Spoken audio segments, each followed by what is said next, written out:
Nadhira. Allahumma sholli wa sallim ala sayyidina maulana Muhammadin wa ala alihi wa sahbihi asma'in nama ba'du. Yang sangat kula hormati ya, teman Bapak kawula Ki Haji Masbuhin Faqih,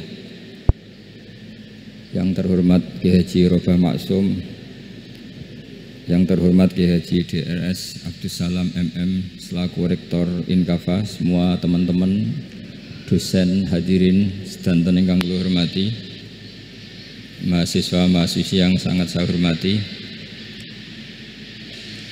Tadi sudah dikatakan oleh MC, di antara alasan saya datang karena bapak saya ini temannya Ki Masbuhin. Itu salah, memang bukan di antara ya, karena itu memang. Tuh, kalau di antara ini sembrono. Karena kalau saya datang karena kalian itu dosa besar. Saya ini di rumah punya ibu sudah sepuh, punya pondok. Artinya saya punya kewajiban.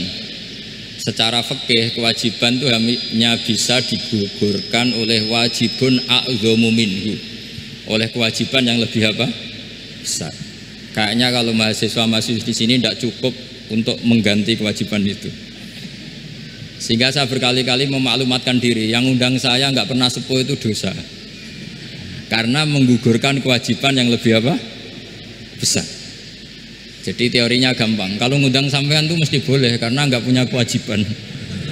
Jadi di rumah ya nggak punya pondok, terus ibu sampean kalau sampean di rumah ya sumpek, bocah kok nganggur gitu.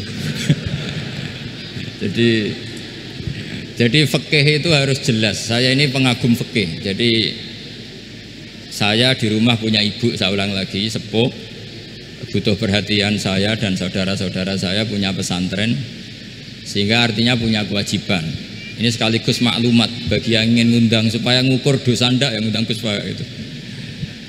Bukan kebaikan atau ndak, tapi dosa apa enggak gitu. Artinya yang bisa menggugurkan kewajiban secara fikih itu hanya kewajiban yang lebih apa? Besar. Kayaknya ndak akan terjadi kecuali temannya bapak saya atau pernah guru-gurunya guru saya. Misalnya Lirboyo, nanti Sakban ngundang saya 2 kali. Begini ya, ini kan abahnya Ki Masbuhin juga namanya Faqih, gurunya juga Ki Abdul Faqih. Saya berharap anak-anak Inkafa ini nekuni utamanya itu fikih. Fikih itu penting sekali. Kata Sayyid Ali yang Shahibu Simtid Durar itu, wabihi qiwamus syariah, yang bisa mengawal syariat itu hanya fikih. Fikih itu ya kalau yang paling gampang tentu kita misalnya punya Fathul Qorib, Fathul Mu'in, Fathul Wahab. Tapi yang faham betul, mesti faham itu ngelotok setengah hafal. Jangan bawa kitabnya tok, sementing sekian semester terus selesai. Itu sama-sama dosa, itu dosanya ya dosa, mahasiswanya juga dosa. Karena sudah terlanjur sarjana agama, ternyata nggak bisa, itu kan mendingan tidak sarjana agama. Itu saya tak cerita sama Kiai Robah, itu ada fatwa kiai juga wali. Suatu saat ada penyanyi dangdut top terkenal di Indonesia itu nyanyi dangdut, ya penyanyi ya dai, entah itu hakikat entah majas tidak tahu. Itu kiai itu fatwanya lucu, kalau kamu datangi dia pas main dangdut masih saya beri izin, tapi kalau datangi dia pas pengajian itu tak larang kata. Kan santrinya jadi eskal, ini pas pengajian dilarang, pas dangdutan kok malah dapat izin. Tapi bukan berarti halal ya, dapat izin. Dapat izin kan potensinya bisa karena dilarang lah ya tetap belerot. Terus suatu saat si santri ini setengah wali, tidak wali tapi setengah. Lama-lama itu memahami gurunya, ternyata sirinya begini. Kalau seorang penyanyi yang tidak pernah ngaji kemudian ngomong agama, itu potensinya itu fadallu wa adallu, sesat dan menyesatkan. Tapi kalau dia sedang nyanyi dangdut, penyanyinya cowok loh, sama jangan bayangkan dangdut putri, enggak, itu cowok sudah tua lagi. Jadi potensi halalnya ada lah maksudnya untuk, tapi tidak alat musiknya, orangnya. Tapi kalau dia nyanyi itu paling dosanya hanya nyanyi. Saya ulang lagi, murid tadi akhirnya paham kalau datangi pengajian Itu artinya ikrar kalau dia seorang dai atau seorang yang layak ngomong apa? Agama. Itu lebih bahaya karena kita santri, apalagi kita doktor atau MM, terus ngekrori orang yang nggak jelas asal usulnya. Tapi kalau nyanyi kan nyanyi saja, sehingga itu menjadi fikih. Bahaya terbesar dalam fikih adalah apa?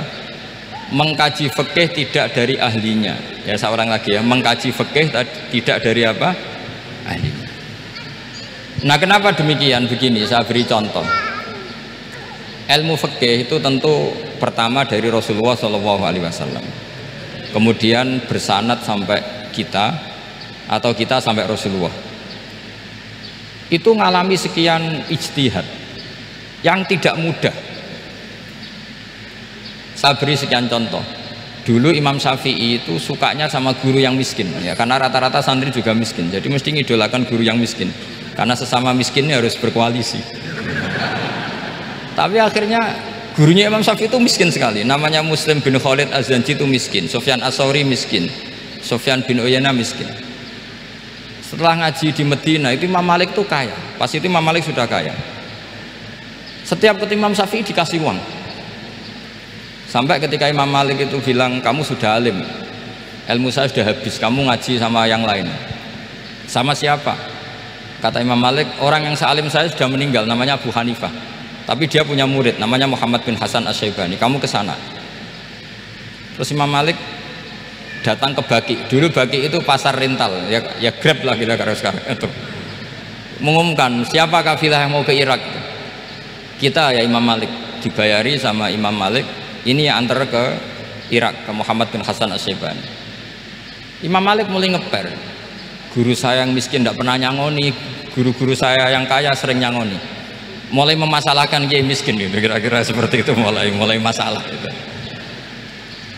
Setelah datang ke Irak di Muhammad bin Hasan Asy-Syaibani itu si Muhammad bin Hasan Asy-Syaibani itu kalau ngitung uang itu di meja tamu. Jadi punya emas lantaan, punya uang, kira-kira kalau Indonesia punya rupiah, punya dolar, dihitung itu di ruang tamu. Kata Imam Syafi'i, saya dengan Imam Malik saja nggak serik, ini lebih kedonyan lagi kiai. Ngitung uang itu di ruang tamu. Terus akhirnya si Muhammad bin Hasan Asy-Syaibani ini ahlul usul, dia pakar usul. Kamu heran sama saya? Iya, kiai kok kedonyan, dia ngomong gitu. Tapi kata Muhammad bin Hasan Asy-Syaibani, kalau kiai tidak boleh kaya, itu tak kayak wong fasik, ben gue demenan, gue mabuk. Oh jangan, nanti dipakai maksiat. Tenjenengan mawon kersane digetokan, berarti kiai oleh sugih, pun angsal-angsal. Semenjak itu jadi satu fikih bagi Imam Syafi'i.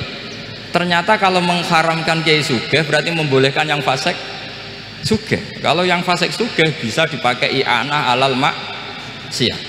Semenjak itu mindset pikiran Imam Syafi'i rubah. Saking rubahnya sampai beliau berpendapat orang bisa beli Alphard, kok beli carry itu haram. Bisa jadi bupati kayak Pak Roba, kok jadi RT haram. Pokoknya gitu. Bisa keren Kak Gus Bak, kok jadi orang pendengar haram. Pokoknya haram terus. Karena dalil beliau al-Islam ya'lu wala yu'la alaih. Coba sampean ridho misalnya jadi orang Gresik dipimpin orang yang nggak sholat, ridho ndak? Ndak. Atau sholat tapi nggak bisa ngaji, ridho ndak? Ketika yang bisa ngaji berpotensi jadi bupati, terus keterusan. Karena Imam Syafi'i keterusan, ya umatnya keterusan. Akhirnya orang-orang Syafi'i itu politikus rata-rata. Ya, makanya sampean jangan kaget sama Baruba. Kakak saya wakil bupati dulu. Putranya Mbah Mun ada yang wakil apa? Gubernur. Dulu Gus Wahid ya menteri agama. Itu asal usul dari perubahan fikih, mindset, cara berpikir Imam siapa? Syafi'i.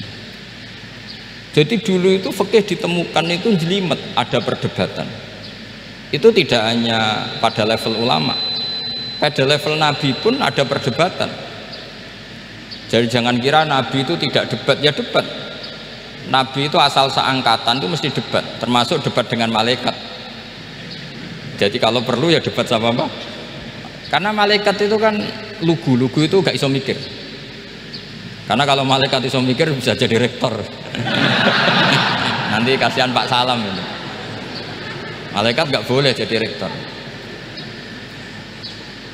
malaikat Israel itu nggak tahu etika. Jadi beliau ketika mau membunuh, mencabut nyawanya Ibrahim, datang, ya Ibrahim, saya ini disuruh nyabut nyawa kamu.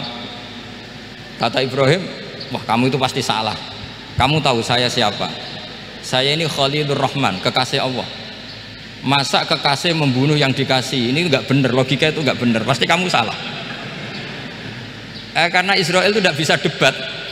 Ketika ditanya, hal ra'aita khalilan yumitu khalilah, masa kekasih membunuh yang dikasih? Saya ini Khalilur Rahman. Masa Allah mencintai saya kemudian membunuh saya? Itu logika agak benar. Tidak, keliru, kamu itu keliru. Israel akhirnya terbang lagi. Ya Allah, katanya logika saya ini salah. Karena masa kekasih membunuh yang dikasih? Karena Israel nggak pernah sekolah, nggak pernah sekolah, nggak bisa dia jawab. Akhirnya diajarin Allah.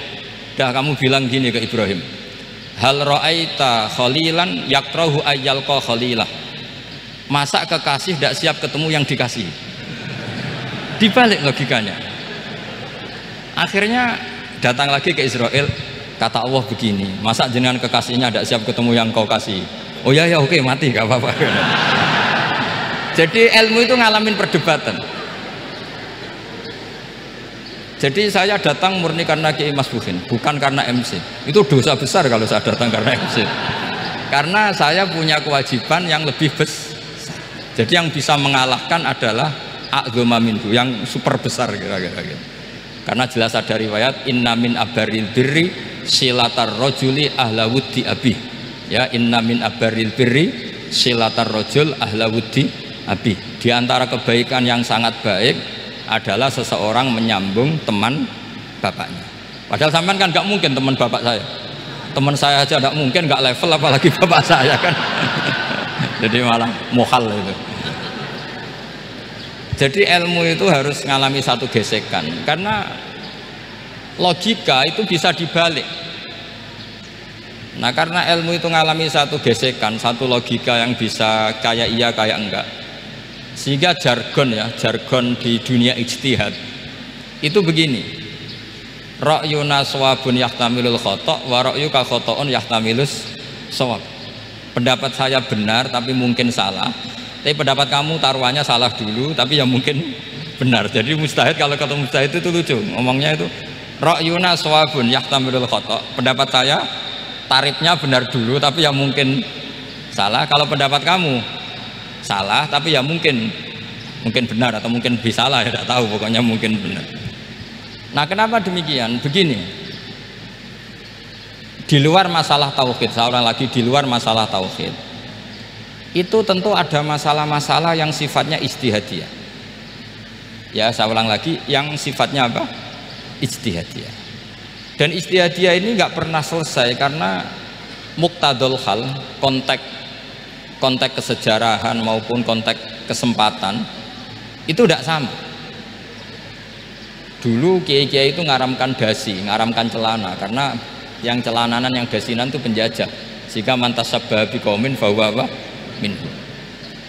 Tapi lama-lama kiai-kiai itu ya pakai dasi, pakai celana, ya karena dianggap sudah tidak mantas sababi kaumin bahwa minhu. Ini mengalami pergeseran. Semua ijtihad itu mengalami pergeseran. Lalu pertanyaannya begini, lalu ijtihad apa Gus yang permanen? Yang permanen ya ijtihad dengan alatul ijtihad, dengan alat-alat apa? Ijtihad. Saya beri contoh misalnya begini. Nabi Musa itu yang mengalami ijtihad. Kata beliau karena kangen Allah, itu ingin melihat Allah karena kangen. Rabbi arini anzur ilai. Qala lan tarani walakin anzur ilal jabal. Ya sudah, namanya orang kangen ya ingin melihat, ya sudah gitu aja. Sehingga ahli ilmu kalam itu berdebat. Kalau kata ahli sunnah, karena Nabi Musa minta ingin melihat Allah, berarti melihat Allah itu jaiz, mungkin. Karena Nabi gak boleh bodoh meminta sesuatu yang mohal. Maka antipatinya ahli sunnah terhadap pendapat Mu'tazilah itu antipati. Karena menurut pendapat Mu'tazilah Allah itu qadim, Allah itu laisa kamislihi syai'un, sehingga gak bisa dilihat. Pertanyaannya adalah berarti Nabi Musa meminta sesuatu yang mohal, itu bodoh sekali sampai gak tahu mana mohal mana apa jais. Makanya kata Imam Ghazali, masa Nabi Musa yang nabi nggak tahu kalau melihat Allah itu mohal, sampai minta berarti nganggap itu jais atau boleh. Itu cara pandang orang-orang ahli sunnah apa wal jamaah. Tapi tetap saja sebagian ulama itu ya balelo, yang kayak Mu'tazilah itu ya balelo, cara berpikir pokoknya itu karena kangen, bukan karena mungkin atau tidak mungkin. Jadi nggak mungkinnya tetap tidak mungkin. Terus mereka dalil la tudrikul absar wa huwa yudrikul absar. Nah, sudut pandang ini akan terus. Ada seorang wali ditanya, kalau kamu di surga ingin melihat Allah apa enggak? Jawabnya enggak. Kenapa aja? Kasihan Allah. Terus kenapa aja? Unazzihu dzalikal jamala an nadzari misli. Saya tidak ridho Allah yang hebat, yang keren, kemudian sing delok di rumah aku wong gresik. Koyok gak ngergani pangeran. Sebenarnya sing delok Allah ben golongane Nabi Muhammad, Nabi Ibrahim, kowe ora usah ngilangi keren maksudnya itu. Jadi ada ulama itu jadi wali kalau sholat itu karena di soft belakang, tapi jangan ditiru. Itu kan gak lazim ya, lazimnya kan afdhalus sufuf as-saful awal. Ketika ditanya kenapa kamu kalau sholat di belakang, cek GR koyok wani suwan pangeran gue ngarep, aku sungkan dadi gue gurih lagi. Kalau sampean kan karena males, bukan karena sungkan. Jadi itu artinya rasa ya. Makanya nggak bisa, nggak ada ijtihad itu tidak mungkin karena perasaannya orang itu beda-beda. Itu Sayyid Abdul Al-Haddad itu kalau ngendikan masyhur, man da'a li dzalimin bil baqa faqad ahabba yusawwah fi ardi. Orang yang mendoakan orang fasik masih hidup, gak mati-mati, itu berarti suka kalau Allah dimaksiati di buminya. Wong fasik kelakuannya rak maksiat, nak mbok dongakno mari, itu berarti kamu ingin Allah didurakani terus menerus karena si fasik masih hidup. Tapi kalau Abdul Hasan As-Sadili cara ngendikan gini, kalimatnya persis. Man ahabba alla yusawwahu fi ardi faqad ahabba alla tadhharu maghfiratuh. Orang yang ingin dunia ini steril, gak ada maksiat, maka sama saja berkeinginan tidak melihat luasnya maghfirahnya Allah. Sama-sama wali besar, tapi cara pandang hubungannya dengan Allah seperti itu. Jadi mau tidak mau, ijtihad itu mau tidak mau. Makanya tidak usah dipertentangkan misalnya cara berpakaian, cara apa, yang penting sesuai aturan Islam ya sudah. Karena ini urusan rasa. Urusan apa? Rasa. Itu Syekh Hasan Basri itu sering jagungan sama Robiah Hadawiyah. Itu secara fikih salah. Tapi pas itu ulama fikih ditanya, kenapa Anda tidak komentar terhadap dua wali besar yang sering ketemu? Andai kan semua santri seperti itu akan saya halalkan, kata. Karena nggak mungkin punya nafsu. Sehingga fikih dulu memang masih asli. Kamu lihat di takrib misalnya, lelaki melihat perempuan itu nggak boleh kecuali sekian alasan. Termasuk boleh itu li taklim karena mengajar, atau lil muamalah. Lah ini yang mulai masalah. Ada warung kopi, penjaganya cantik, santri-santri ngopi, ini lil muamalah kan kasus ya. Mau disalahkan tuh ada takbirnya, mau dibenarkan ini jelas fasik kan, jelas fasik. Maksudnya sudah fasik sebelum itu ditambah itu, jadi fasiknya permanen. Nah pertanyaannya adalah, kalau kamu ngajar mbak-mbak kemudian hafal yang cantik yang enggak, itu taklim lin nazar apa nazar li taklim? Itu taklim apa modus? Makanya kalau ngopi cari bakul yang cantik, itu muamalah untuk nazar apa nazar untuk muamalah? Loh, kalau saya ngopi dengan kiroba pasti halal. Karena begini, berjalan saja bareng capek, nggak tahu itu warungnya siapa, terus berhenti ngopi, kebetulan bakulnya cantik. Nah itu mungkin halal karena kan saya tidak milih-milih, ingin ngopi kebetulan bakulnya cantik. Kalau kamu kan nggak apal daftarnya, wah itu mesti haram itu mesti haram itu. Karena berarti kan kamu menjadikan ngopi ini modus. Gue jagani nak takok pangeran, lo kok nazar muamalah Gusti muamalah. Itu mesti modus. Maka fikih itu harus dikawal oleh tasawuf. Kalau ndak, semua hukum fikih bisa diakalin. Makanya Imam Bukhari punya satu bab namanya Kitabul Khiyal, bab mengkhilaf fikih. Beliau itu antinya sama Abu Hanifah itu luar biasa. Nggak ada ulama dibenci Imam Bukhari kayak Abu Hanifah. Masyhur itu. Untungnya beliau nggak menangi Abu Hanifah. Kalau menangi geger terus ya. Bisa bahsul masail terus ya. Itu Abu Hanifah itu ulama yang suka khilah.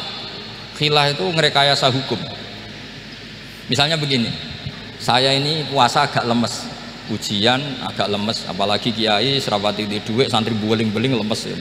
Apa mangan ini kan, wah poso-poso kok mangan kan gak keren. Supaya saya bisa makan dan halal, saya bisa ngajak kiai Robai ya jalan-jalan, jalan-jalan nyari yang jarak 2 marhalah, ya sudah. Terus bisa makan. Kalau ditanya Allah kok makan, musafir. Jadi bolehkah insya'us safar menciptakan pergi demi untuk supaya boleh iftar? Boleh enggak cara jenengan? Coba kok enggak boleh, alasannya apa? Kan pergi. Perginya juga enggak maksiat. Itu khilaf.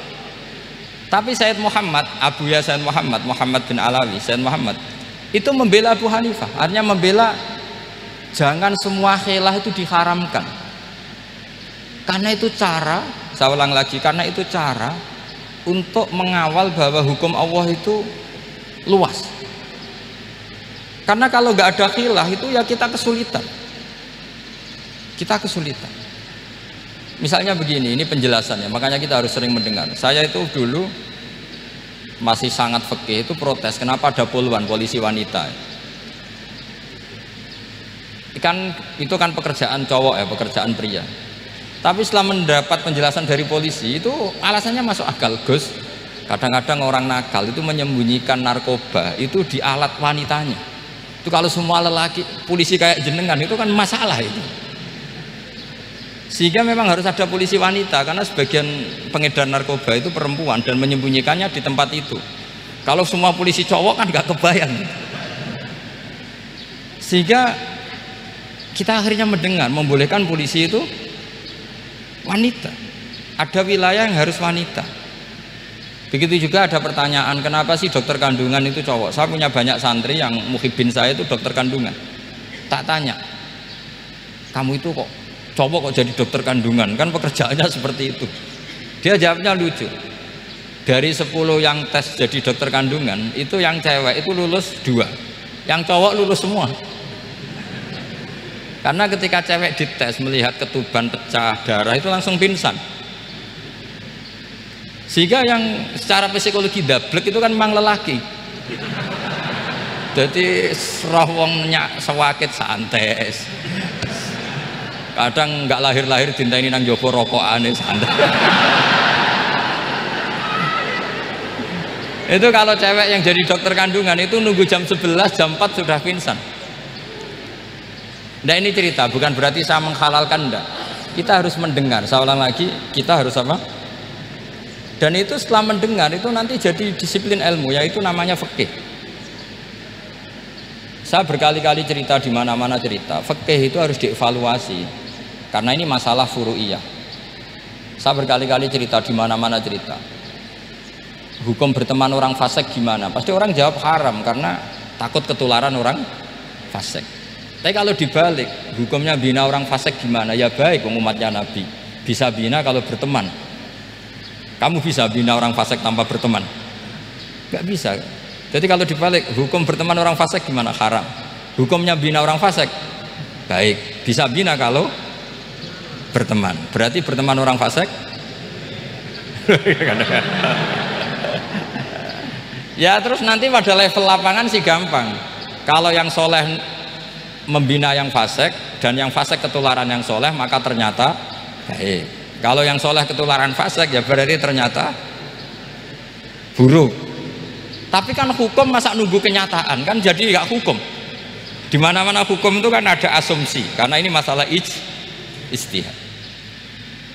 Nah itu yang dilakukan para ulama kita. Jadi sampean harus mengkaji fikih secara detail, karena tidak hanya kita yang khilaf.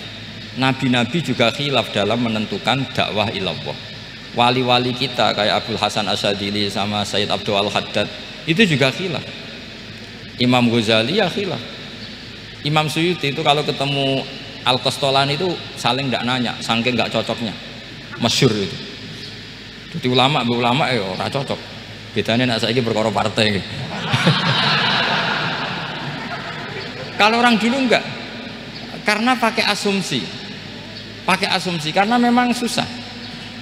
Ndak misalnya memang tak bedai, tak beri yang ndak misalnya ada orang rukuk kemudian ngentut, itu sholatnya batal apa enggak? Ndak, jawab saja.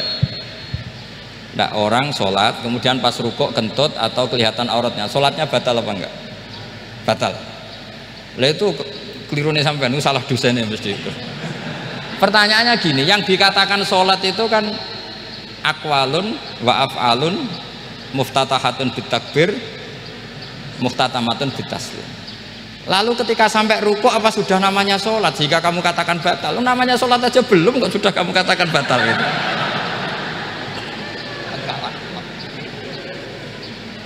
Iya kan? Jadi kalau aku mau sholat pas rukuk ngetut batal atau ora? Mestinya jawaban yang benar, ya ora sholat jadinya gitu. Karena kalau dikatakan sholat, definisinya harus sampai salah. Tapi kan kita nggak mungkin ngomong seperti itu, kan dianggap majnun. Padahal itu yang benar, yang punya kecerdasan. Nah makanya pertanyaannya, fikih itu ngikuti bahasa awam apa bahasa istilah? Kalau ngikuti bahasa awam ya kayak tadi, sholat kok pas rukuk kentut maka batal. Sebenarnya yang batal itu sholatnya apa rukuknya? Nah makanya terjadi perdebatan. Kalau yang pakar-pakar usuli itu salah istilah itu nggak mau. Saya ulang lagi, kalau pakar-pakar usuli itu salah istilah itu nggak mau. Terus misalnya tak beri contoh lagi. Kalau imam itu sudah salam pertama itu yang rukun kan salam pertama. Berarti setelah salam pertama imam sudah keluar dari sholat apa belum? Sudah kan? Yakin?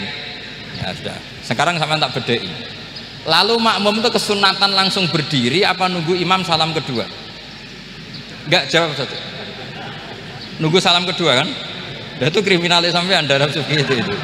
Kriminalnya begini, berarti Anda membolehkan makmum bergantung sama orang yang sudah tidak sholat.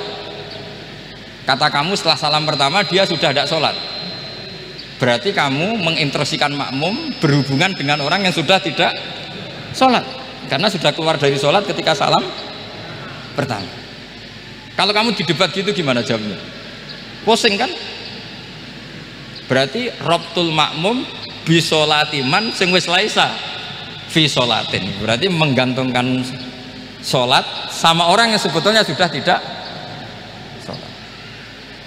Ada yang jawab, sebagian ulama fikih tetap disunatkan menunggu salam kedua, karena salam kedua itu masih paket meskipun tidak rukun, dia paketnya selesai. Tapi selalu pertanyaannya gini, lalu setelah salam pertama itu imam masih sholat gak? Udah sampai pernah dijawab toh?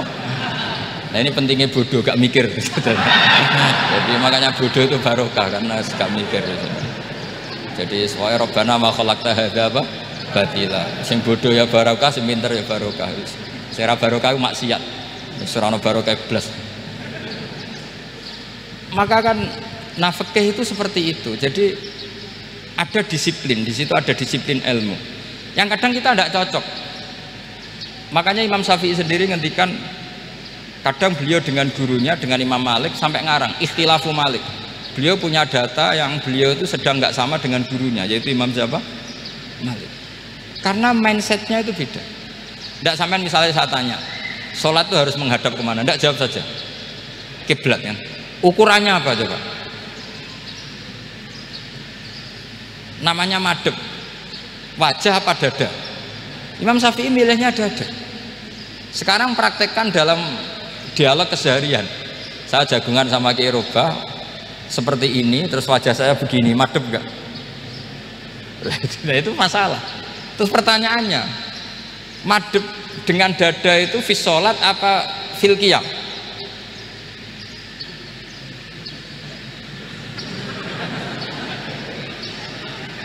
Loh enggak, kalau fis sholat pas sujud dada kamu madhep mana coba?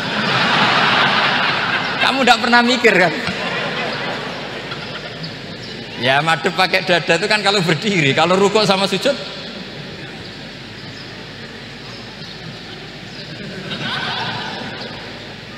Lah itu ulama itu jelimet gitu.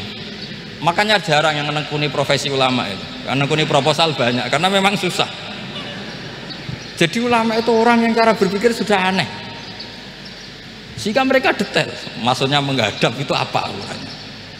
Ukurannya kalau berdiri ya dada, tapi nggak bisa kamu katakan at-tawajjuh bisodri, aturan dalam sholat, fikuli sholat. Pertanyaannya lah kalau rukuk sama sujud, dadanya menghadap kemana coba? Maka itu ilmu yang sudah jelimet. Nah ulama usul fikih, ulama yang nggak mau salah per detail hukum. Sehingga menurut Imam Rafi'i, misalnya kalau beliau ditanya sujud itu gimana ya, asal wat'u jabhah ya sujud. Tapi kalau menurut Imam Nawawi harus melibatkan 7 apa? Anggota, yaitu al-jabhah, wal yaden, wal rukbaten, wal qadamen. Oke, Imam Nawawi kita ikuti. Tentu keseharian kita pakai Imam Nawawi, yaitu berdasar hadis umirtu an asjuda ala sab'ati a'dumin al-jabhah, wal yaden, wal rukbaten, wal qadamen. Berarti berapa? 7. Tapi pernah saya cek di kitab karangannya Imam Syafi'i, ketika beliau ngendikan saya suka kalau orang sujud itu melibatkan 7 anggota berdasar hadis ini. Tapi kata beliau wayah tami itu dan bisa saja sujud yang wat'ul jabhah itu sudah cukup. Terus kata Imam Syafi'i, limadha, karena Nabi ketika sujud itu hanya ngendikan begini, sajadalaka wajhi wa sam'i wa basori. Nggak ada di hadis wayadi, warubati, wakodami. Ya sudah akhirnya, nah itu sudut pandang. Terus gugatan kedua begini, ada orang Muslim yang sujud sama berhala. Untuk menjadi murtad itu harus 7 anggota apa cukup wat'ul jabhah alal ardi? Untuk sah menjadi murtad itu. Untuk sah menjadi murtad cukup wat'ul jabhah alal ardi harus 7 anggota. Untuk keabsahan murtadnya itu enggak jawab. Makanya ini tugas dosen-dosen ini meminterkan ini, karena namanya sudah faqih. Faqih itu ahli fikih yang detail, namanya faqih. Kalau ini mutafaqih. Jadi bukan tafakuha tapi tafakuha, kayak tamarodo. Jadi wazannya nanti itu wal idhari ma laysa fil waqi'. Jadi ini bukan gojlok, ini memang marah saya ini. Jadi kalau sudah pakai gelar fakih harus fakih betul. Karena ilmu fikih itu sebetulnya gampang. Sampai kalau ngaji i'anah itu kelihatan fikih itu gampang karena ada logika yang terbangun. Misalnya begini, orang kalau tawaf itu disuruh agak jauh dari Ka'bah. Jangan sampai nginjak sadarwan. Karena sadarwan itu pondasi itu ikut Ka'bah. Kenapa begitu? Ya jenenge ra muteri Ka'bah, ide-ide Ka'bah. Jadi sebenarnya sederhana logikanya. Sing jenenge muter itu di luar itu kita muter. Lah kalau nginjak pondasinya namanya gak muteri Ka'bah tapi ide-ide Ka'bah. Ya jadi sederhana sebetulnya, ya masuk akal. Jadi fikih itu enggak ada yang iskal, sebetulnya masuk akal. Tapi karena kita nekuni itu tidak serius, maka terus jadi paradok. Saya beri contoh lagi, ini sebagai penghormatan saya sama Kiai Mas Bukin, karena ini sudah namanya fakih. Kalau ada ayam jago ditabrak truk terus kejet-kejet, andaikan dibiarkan pun mesti mati karena gerakannya sudah harokatul madbuh. Terus kamu sembelih, itu halal apa enggak? Enggak jawab, ayam jago loh. Kalau kamu katakan halal, dia sudah tidak punya hayatun mustaqirroh, kehidupan yang permanen. Andaikan kamu biarkan pun 1 menit lagi meninggal. Kejet-kejet kan mau prosedur saja, maksudnya pantasnya mati yo kejet-kejet sih, tapi sebetulnya sudah pasti mati. Maka ini ada 2 ulama. Kalau kata Imam Malik tetap namanya halal karena ruhnya masih di situ, sehingga ketika kita nyembelih ya nyembelih hewan yang hidup. Yang namanya nyembelih itu pokoknya mematikan yang punya ruh, sementara saat itu rohnya masih di situ, meskipun 1 menit lagi pasti mati. Tapi kalau mazhab Syafi'i enggak, ini sudah harokatul madbuh, tidak punya hayatun mustaqir. Sehingga dalam perdebatan ulama fikih itu lucu, kadang ya gampang gampang-gampang mangkel no. Misalnya begini, kalau ada anak lahir tidak ada amaratul hayat, nggak nangis, nggak bernafas, sunat disolati apa enggak? Siktun itu, siktun sing layas tahillu walayas, langsung lahir langsung mati, nggak ada amaratul hayat. Rata mikir tuh, itu tidak wajib disolati. Alasannya, ya kan memang sholat alal mayit kan tidak pernah hidup. Di mana-mana mayit itu setelah hidup mati. Ini kan tidak pernah hidup. Namanya ya qit'atul lahmin, ya potongan daging itu aja. Enggak. Jadi kadang fikih diwaca tenan jebule mangkel no. Terus ketika di kitab Minhajut Thalibin itu, kalau kamu keluar mani itu wajib mandi enggak? Wajib kan? Kalau keluar mani inzal itu kan wajib mandi. Nah, kenapa nifas atau wiladah keluar bayi? Kenapa ibu-ibu kalau keluar bayi wajib mandi? Alasannya lucu. Li'annal walad maniyun mun akidun. Ini kan wis mani cuma mengkristal.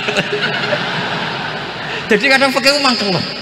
Apa ya kok sembrono gitu masuk wajib mandi wiladah itu karena apa? Li'annal walad maniyun mun akidun. Iku mani sing wis mengkristal, mani sing wis jelalatan lah, lahir nangis macam-macam.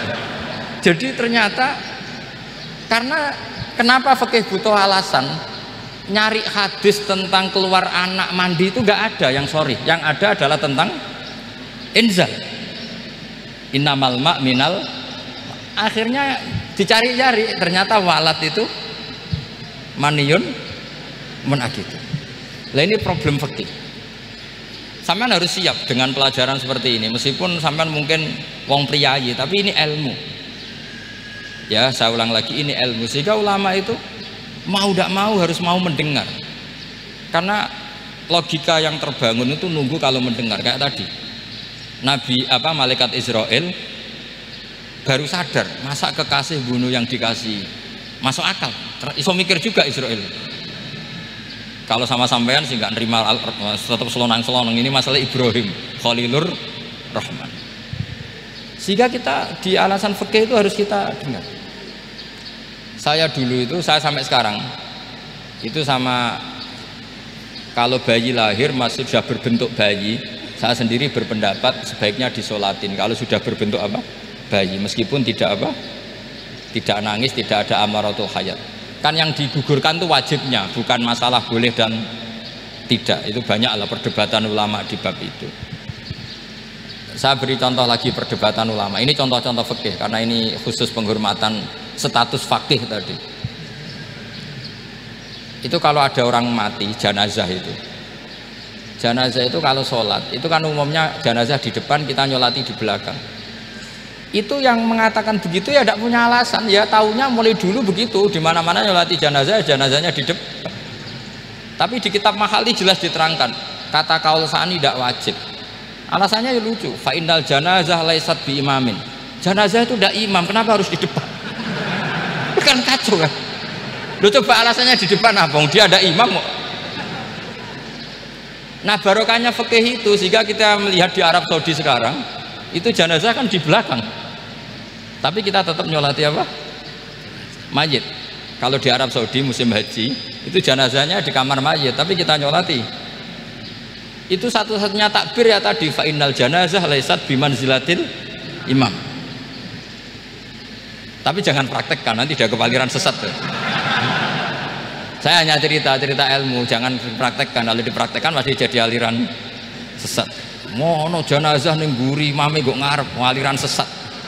Sebetulnya bukan sesat gitu. Uji coba fikih. Ya karena tadi fa innal janazah laisat bimanzilatil. Bukti lagi kalau sampean sholat ghaib. Sholat ghaib ini misalnya mayitnya di Surabaya, boleh nggak sholat ghaib di sini? Terus jenazahnya di belakang kamu apa depan kamu? Nah ini kan fikih itu pokoknya gitu. Makanya standar furu'iyah itu susah. Karena perdebatannya itu mirip-mirip, kayak iya, kayak tidak, kayak. Makanya dulu zaman sahabat, ada sahabat itu mencintai Rasulullah. Senengannya sowan. Bukti cinta sowan. Banyak juga yang sahabat bukti cinta Nabi itu tidak pernah sowan. Alasannya ganggu. Kenapa kamu jarang sowan Nabi? Saya sering jamaah sama Nabi, saya tidak pernah sowan. Kenapa? Ganggu. Biar Nabi kalau di rumah sama anak istrinya, saya tidak mau ganggu. Makanya saya termasuk kiai yang gak pati seneng disowani. Karena ya itu tadi. Kalau mulang seneng saya, kalau disowani biasa saya. Kalau kiai roba itu nilai, nak pernah sepuh jadi rasuan nilai. Jadi beda. Saya sering ditilii kiai-kiai sepuh. Tapi bahasanya tentu tidak sowan, tapi nopo nilai. Kalau sowan itu banyak. Ketika Rasulullah wafat, itu separuh sahabat hampir mayoritas, ya Rasulullah, kita semua ingin kita dulu yang meninggal karena engkau begitu penting. Maka jangan meninggal dulu, kita yang meninggal. Kalau kita yang meninggal itu nggak apa-apa, tapi kalau engkau penting jangan meninggal. Tapi ada saja sahabat, lah tidak seperti itu. Saya suka Rasulullah meninggal dulu. Alasannya masuk akal. Biar Allah menyaksikan saya kama usaddikuhu hayyan usaddikuhu maitan. Allah biar menyaksikan saya iman kepada Nabi ketika masih hidup, dan saya buktikan setelah mati pun, setelah meninggal pun, setelah wafat pun iman. Jadi ternyata baisnya itu supaya orang tahu bahwa iman kita kepada Nabi itu iman yang super, sehingga ketika beliau sugeng ya kita iman, setelah wafat juga kita iman. Kai usaddikuhu maitan kama usaddikuhu hayyan, supaya saya mentasdikkan beliau setelah meninggal sebagaimana kita mentasdikkan beliau saat masih hidup. Dan ternyata Allah ridho dengan perkataan sahabat itu. Kenapa Allah ridho? Karena menjadi pelajaran bagi orang-orang yang ditakdir gak menangi Rasulullah SAW. Tetap mereka iman. Jangan kayak setan. Setan itu kurang ajar betul kalau iblis itu. Masyhur itu, iblis itu nangis-nangis neng Nabi Musa. Iblis itu takutnya sama Allah itu luar biasa, sampean kalah. Iblis itu setiap ketemu malaikat, karena dia ngerti alam gaib, mesti apa itu kama sali syaitani id qala lil insani kfur falamma kafara qala inni bari'um minka inni akhafu wa rabbal alamin. Jadi setan iblis itu paling sering bilang inni akhafu wa rabbal alamin, karena iblis itu tahu surga, tahu neraka, tahu kekuasaannya Allah, jadi takutnya sama Allah luar biasa. Makanya setiap dia mengajarkan kekafiran, setelah orang itu kafir gimana? Inni bari'um minka inni akhafu wa rabbal alamin. Saking takutnya sama Allah, suatu saat iblis ini datangi Nabi Musa karena tahu Nabi Musa itu kalimullah, orang yang bisa komunikasi langsung dengan Allah. Ya Musa ya kalim Allah, saya ini makhluk, saya takutnya sama Allah luar biasa, tolong rayukan Allah supaya nerima tobat saya. Karena dirayu terus, lama-lama Nabi Musa bilang oke, tak rayukan Allah sama Allah. Karena Musa kekasihnya, ya Allah, iblis itu ingin tobat, tolong dikasih hak tobat. Kata Allah oke, dia bisa tobat asal mau sujud di makamnya Nabi Adam, karena kesalahannya dia gak mau sujud sama Nabi Adam. Semenang Nabi Musa karena ada cara untuk iblis menjadi tobat. Dikasih tahu sama Nabi Musa, alhamdulillah kamu diterima tobatnya. Syaratnya apa? Sujud ke kuburannya Nabi Adam. Wah, iblis atau aslinya terus asjuduhu maitan wa qad la asjuduhu hayyan. Oh, zaman urip aku ora gelem, apa meneh wis mati. Oh, dasar setan itu. Zaman urip aku ora gelem, wis mati kok kon sujud. Kumat maksudnya, terus ya sudah, terus sampai sekarang akhirnya. Kalau sekarang sudah tidak mungkin lagi karena nggak ada Nabi Musa sudah. Jadi ijtihadnya sahabat melihat wafatnya Rasulullah itu beda-beda, dan ternyata semuanya diridhoni Allah. Karena ternyata yang suka Nabi wafat dulu adalah ingin supaya umat Islam tetap mencintai beliau, iman sama beliau, tasdik sama beliau, sebagaimana tasdik zaman sugeng. Makanya kita harus mencintai guru-guru kita. Uhibbuhu maitan kama uhibbuhu hayyan. Saya sampai sekarang itu ya merasa Mbah Mun itu tidak meninggal. Saya masih merasa kalau bapak saya tidak meninggal, karena kita mencintai beliau-beliau ketika hidup dan ketika wafat itu sama. Karena beliau-beliau sama kita juga seperti itu. Rasulullah itu ketika mendekati wafat, ya bahasa halusnya intaqala ila rafiqil a'la. Itu Nabi kalau ngedikan tuh rileks sekali. Hayati khairun lakum wa wafati khairun lakum. Cung aku nak urip ku ya apik, engko nak aku wis kapundhut ya apik. fa amma hayati fali asunna lakum as-sunan. Sebagian riwayat fa innakum tuhadditsuna anni wa uhadditsu ankum. Kalau saya masih hidup, saya bisa mengajarkan kamu sunnah, mengajarkan kamu tradisi-tradisi yang benar. Dan ketika aku mati, ketika aku sudah wafat, maka saya jejer Allah, kata Nabi. Saya berdampingan dengan Allah, maksudnya dekat Allah. Tentu bila kaifin walan hisor. Terus sudah fa inna amalakum, amal-amal kamu diperlihatkan ke saya. Berhubung saya sudah dekat Allah, kalau amal kamu baik, saya muji Allah. Kalau amal kamu buruk, saya langsung mintakan ampun kepada Allah. Jadi Nabi rileks sekali. Artinya saya hidup bagus karena bisa ngajarkan kamu as-sunan wasyara'i. Kalau saya wafat karena saya dekat Allah. Kalau kamu baik saya muji Allah, kalau kamu buruk saya mintakan ampun kepada. Guru-guru kita juga seperti itu. Justru setelah wafat beliau-beliau punya kesempatan dekat sama Allah, dekat sama al-malail a'la, sehingga mendoakan apa? Kita. Nah, terus kata Sayyid Muhammad, wala taqulu lima yuqtalu fi sabilillahi amwat. Kamu jangan pernah berkeyakinan atau berpendapat atau berkomentar kalau orang-orang yang mati fisabilillah adalah berstatus apa? Mati, amwat. Kalah. Terus kata Sayyid Muhammad, hadza li amati syuhada. Ketentuan ini bagi umumnya syuhada.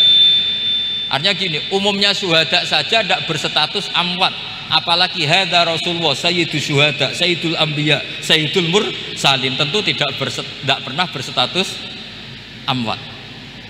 Ya saya ulang lagi ya, jadi zaman cara berpikir amatus syuhada, syuhada yang umum saja berstatus hidup, tidak boleh distatuskan amwat.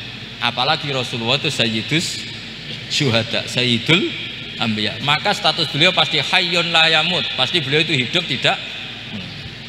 Dan karena beliau itu asfaq, sangat sayang kepada kita, sebagaimana zaman beliau hidup itu sayang kepada kita sampai nangis-nangis minta hak syafaat, maka setelah meninggalkan pun beliau pasti sayang kita dan pasti berusaha supaya kita diampuni oleh Allah Subhanahu wa ta'ala.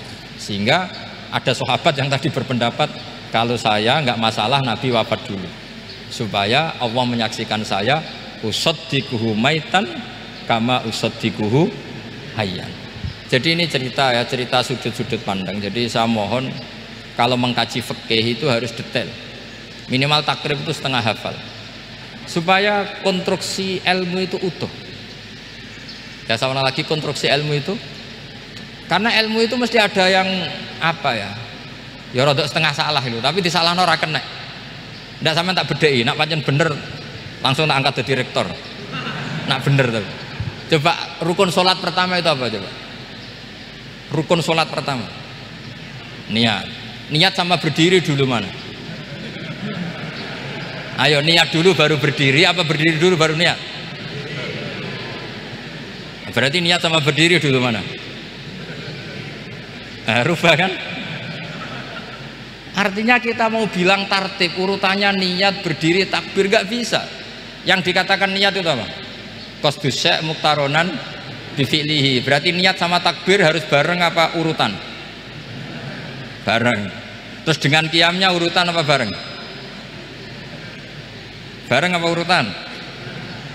Loh enggak, kalau urutan berarti takbir dulu, duduk, baru berdiri. Nah maka seperti ini itu mau tidak mau kita salah, dikatakan tartib ya salah, dikatakan serentak ya salah. Cuma karena kita bodoh, gak tahu mikir itu, alhamdulillah kan di situ itu. Lo coba niat sholat, niat takbir qiyam dulu mana? Niat takbir qiyam dulu mana coba? Dulu qiyam. Nggak ada kitab yang mengatakan arkanus sholat awaluha. Oh dianggap kitab kriminal mesti. Makanya ngendikane ulama-ulama di sarah-sarah, mau tidak mau sebagian istilah itu tasamuh itu wis digawe gampang ngono kok repot.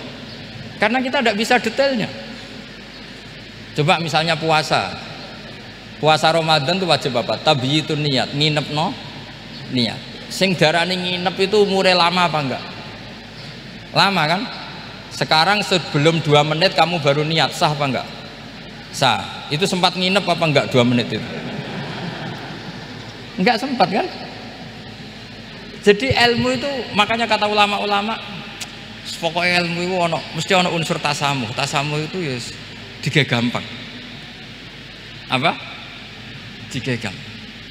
Misalnya Imam Syafi'i berpendapat mashu ba'dir roksi, itu kata beliau walau sa'rotan fi hadir roksi, meskipun satu rambut asal masih di wilayah kepala, tapi kalau rambut itu dikeliwir dibasuh di sini nggak sah karena sudah keluar dari batas apa? Kepala.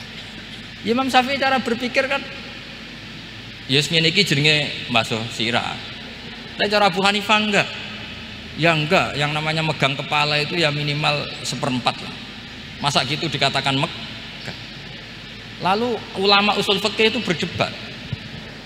Sesuatu itu sesuai masodaknya. Masodak itu yasduku alaihi kadza, yaitu ini tadi saya cerita ke Ibu Khin tentang ngaji Jamul Jawame. Ini ilmu yang di Jamul Jawame. Sesuatu itu ukurannya mayasduku alaihi kadza apa dengan takrif definisi. Misalnya gini, sholat itu batal dengan makan. Kalau kamu sholat makan batal nggak? Nggak, jawab saja. Batal. Itu satu upo apa satu piring? Nggak, jawab saja. Satu upo sudah batal. Sekarang bab makan di ngurmat tamu. Cung tamuku keimangan. Iku sak upo apa sak piring? Lah ini kan tidak fair, di bab tamu makan satu piring tapi di bab sholat satu upo. Maka pertanyaannya, lalu penamaan sesuatu itu berdasar masodak mayasduku alaihi ismu kadza atau berdasar uruf?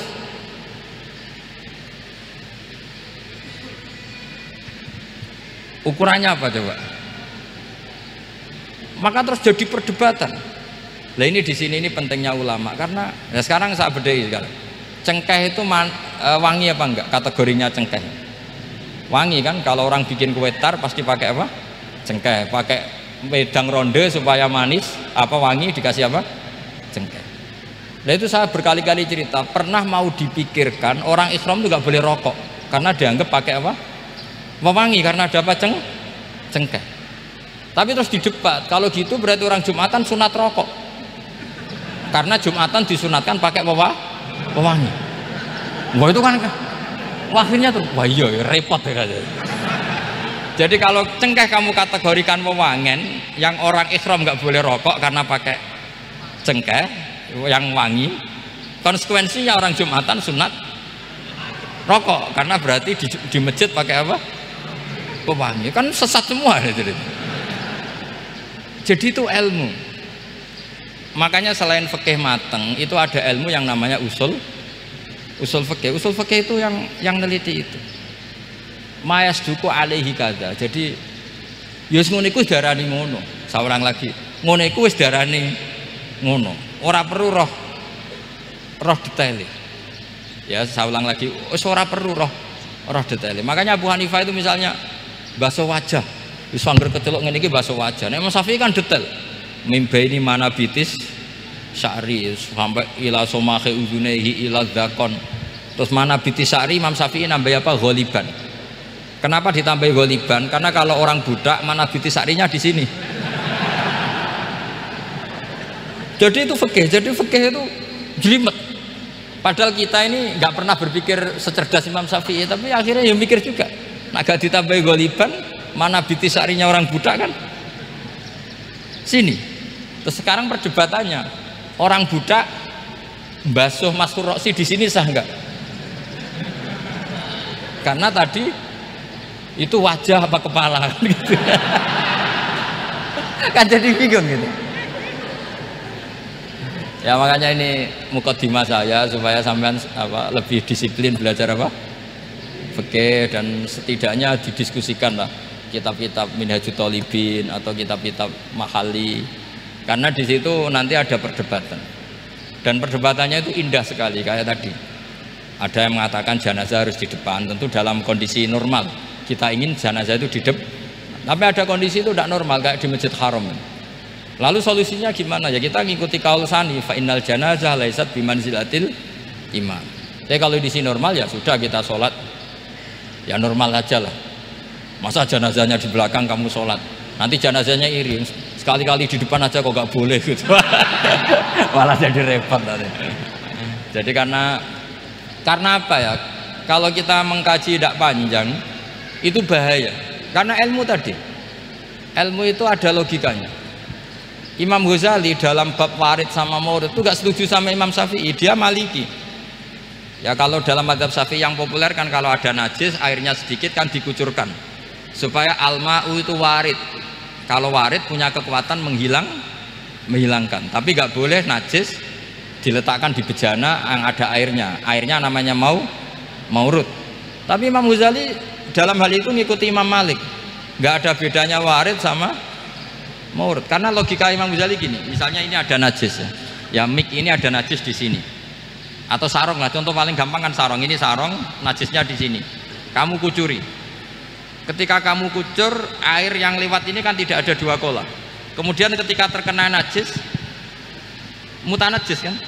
Kalau dia sudah mutanajis, dia punya kekuatan menghilangkan najis apa enggak? Enggak kan, karena dia sendiri berstatus mutanajis. Artinya begini, meskipun ini disorno, itu bukan berarti najis gak campur. Nah terus sampean misalnya bantah, tapi kucurannya wakil, terus nanti semua tersisa hilang. Ya kalau gitu nggak ada masalah kan, pertanyaannya kan karena banyu itu satu ciduk. Sehingga Imam Syafi'i mengatakan, cara berpikir Imam Ghazali, air itu oleh Allah dikatakan mutahhirun, mensucikan. Ya sudah, kalau ada air berarti mensucikan, baik caranya warid maupun maurud. Bukan karena air itu menghilangkan najis, karena tadi logikanya yang sudah kena najis, air ini sudah berstatus mutanajis, berarti pas mulai lewat ke bawah dia statusnya apa? Mutanajis. Ke bawah lagi berstatus mutanajis. Misalnya sampean bantah, tapi mutanajis ini kan dihilangkan oleh air di atasnya. Ya kalau ada jaminan air berikutnya bisa menuntaskan. Nah najisnya bandel, gandok kan terus panjang perdebatannya. Makanya kata Imam Ghazali, sudah dalam hal itu saya ikut Imam Malik. Ikut Imam Malik, anggar ana najis kok is disori banyu ne ora mutaghayyir. Yer yes ngono iku jenenge nyucekno. Mergo banyu oleh Allah distatuskan mutahhir, mensucikan. Dadi ora usah bayangno sing jlimet-jlimet. Nah itu namanya masodak. Wis keceluk basuh ambek banyu. Berarti wis keceluk mensucikan. Itu juga satu kefiah dalam usul fikih. Ya sudah seperti itu. Ya kayak sampean kangen anak lah. Kangen anak itu ketemu wis cukup ta ora? Cara sampean wis cukup. Tapi cara anaknya sampean ketemu tok ra nyangoni. Nah. Lalu ukurannya itu ukuran anak apa ukuran orang tua? Enggak ukuran anak apa ukuran orang tua? Definisi ketemu lalu. Ukuran orang tua apa ukuran anak? Sama khilafnya ulama, ini terakhir, contoh terakhir dari saya. Fasyamu salasati ayyamin fil haji wa sab'atin idza raja'tum. Ada pelanggaran haji yang bayarnya itu puasa 3 hari di musim haji dan 7 hari ketika pulang. Imam Syafi'i berpendapat 7 hari yang idza raja'tum ketika pulang itu orang itu setelah di rumah. Di mana-mana pulang itu setelah di rumah. Tapi menurut Abu Hanifah enggak, asal sudah balik kanan dari Mekah, dia di perjalanan puasa sudah sah. Karena bagi penduduk Mekah, kalau kamu sudah balik kanan namanya pulang. Seperti ini saya nanti, setelah acara saya pulang. Pasti Kiai Roba kalau ditanya, Gus Bak kemana? Sudah pulang. Tapi tanyakan istri saya. Jadi orang sini kalau saya sudah pamit, sampean bilang saya pulang enggak? Gus Bak kemana? Sudah pulang. Tapi tanyakan istri saya, belum pulang. Lalu ukurannya ini jenengan apa istri saya? Mau nggak mau harus, karena Allah hanya ngendian wasab'atin idza raja'tum, dan 7 hari ketika kamu sudah pulang. Ukurannya siapa coba? Ukurannya penduduk Mekah apa keluarganya? Kalau ukurannya penduduk Mekah, asal orang haji sudah cabut ya disebut pulang. Tapi kalau ukurannya keluarga, asal belum sampai rumah belum disebut pulang. Itu yang seperti kita dulu ketika era Wesel. Zaman Ki Mas Buken, Ki Roba mondok, saya kan era Wesel. Angger wong tua bar ngeposno, anakku wis tak kirimi kan gitu. Wong wis diposno. Tapi masih 3 hari. Jari anake, durung dikirimi. Bener mana coba? Ya kira-kira seperti itulah usul fikih. Saya mohon anak-anak Inkafa ini mengkaji itu. Dengan status fakih itu orang yang mutafannin, mutabakhir fil fikih. Itu baru disebut apa? Fakih. Kalau enggak namanya apa? Mutafakih. Jadi bukan fakih tapi berpura-pura apa? Berpura-pura ahli fikih. Ya, tentu sekolah ini bukan diciptakan untuk yang berpura-pura fikih, tapi memang benar-benar apa? Fakih. Ya, saya kira demikian. Mohon maaf. Assalamualaikum warahmatullahi wabarakatuh.